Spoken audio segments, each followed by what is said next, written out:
အမျိုးသမီးတစ်ယောက်ဟာသူမရဲ့နူးညံ့တိမ်မွေးလာတဲ့ခင်ပွန်းဖြစ်သူအသက်80အရွယ်အင်ရှင်ဖွားဦးကြီးကိုတိတ်ဆိတ်ချစ်ကြိုက်နေတာကိုမတော်တဆသိရှိသွားတဲ့အခါမှာတော့သူမဟာအယံကိုတုံလုံးချောက်ချသွားပြီးဘာလို့ဘာကန်ရမှန်းတောင်မသိတော့ပါဘူးအင်ရှင်ဖွားကြီးကအယံကိုအိုမင်းမစွမ်းဖြစ်နေပြီးတင်းဆဲဆဲလူအိုကြီးတစ်ယောက်ပါဒီမြင်ကွင်းကိုကြည့်ပြီးဇနီးဖြစ်သူကအော်ဟစ်လိုက်ပေမဲ့ခင်ပွန်းဖြစ်သူသူမကိုလက်တီးနဲ့ထိုးပြီးတတိမြစ်သွားအောင်လှုပ်လိုက်ပါတော့တယ်သူမတတိပြန်ရလာတဲ့အခါမှာတော့သူမကိုကျိုးနဲ့ထုတ်ထားတာကိုတွေ့လိုက်ရပြီးသူမရဲ့ရှေ့မှာခင်ပွန်းနဲ့အင်ရှင်ဖွားကြီးတို့တွတ်နဲ့ချစ်ကြည်နူးနေကြတုန်းပါတာပေမဲ့ပိုပြီးကြောက်စရာကောင်းတာမန်နဲကခင်ပွန်းဖြစ်သူရဲ့ပုံရိပ်ကတော့အိုမင်းမစွမ်းဖြစ်နေရဲ့အဖိုးအိုကြီးတစ်ယောက်ရဲ့ပုံစံမျိုးဖြစ်နေတာပါပဲတကယ်တော့ဘာတွေဖြစ်နေတာလဲအချိန်တွေကိုနောက်ပြန်လေ့ကြည့်ရအောင်ပါလီဆာနဲ့သူမရဲ့ခင်ပွန်းဟောင်းတို့ဟာခင်ပွန်းဖြစ်သူရဲ့စိတ်ဝေဒနာကြောင့်ကွာရှင်းခဲ့ကြပါတယ်ခင်ပွန်းဖြစ်သူရဲ့အမြဲတမ်းစိတ်မနှံ့တဲ့စကားတွေကြောင့်လီဆာရဲ့အိုဟာဒီမခံနိုင်စရာဖြစ်လာခဲ့လို့ဒါဖြစ်သူရဲ့အနာဂတ်အတွက်ခင်ပွန်းဟောင်းကိုကွာရှင်းပြီးသူမရဲ့အလုပ်ရှင်နဲ့လက်ထပ်ခဲ့ပါတယ်ခင်ပွန်းဟောင်းရဲ့နှောင့်ယှက်မှုကိုကြောက်ရွံ့တာကြောင့်သူတို့မိသားစုဟာဝေးလံတဲ့မျိုးလေးတစ်မျိုးကဟောင်းနှန်းနေတဲ့ဘီလာအင်ကြီးစီကိုပြောင်းရွှေ့ခဲ့ကြပါတယ်အင်ကြီးကဟောင်းနှန်းနေပေမဲ့ခြံဝင်းကျဲပြီး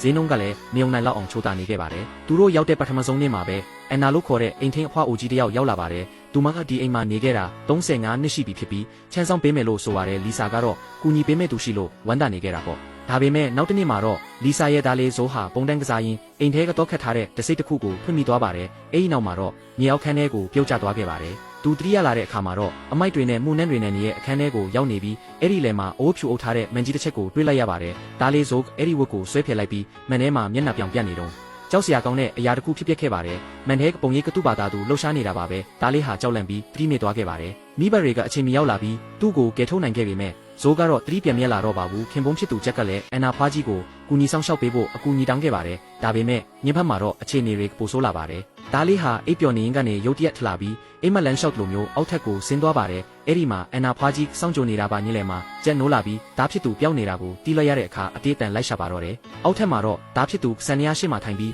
ခေါင်းနဲ့စံနရားကလုတ်တွေကိုတိုက်နေတာကိုတွေ့လိုက်ရပါတယ်ကြက်ကသားဖြစ်သူကိုကယ်တင်ပြီးအိတ်ခမ်းထဲပြန်ပို့လိုက်ပေမဲ့စံနရားပေါ်မှာတွေ့လိုက်ရတဲ့ပန်းချီကားတစ်ချက်ကတော့အရန်ကိုထူးဆန်းနေပါတယ်အဲ့ဒီပန်းချီကားထဲမှာသူတို့ရဲ့အိမ်တစ်ပင်နဲ့နေမင်းအောင်ကြီးကိုဆွဲထားပြီးဇိုးရင်ကမြင်ခဲ့တဲ့အဲ့ဒီထူးဆန်းတဲ့မန်ကြီးကိုလည်းပုံဖော်ထားတာတွေ့လိုက်ရပါတော့တယ်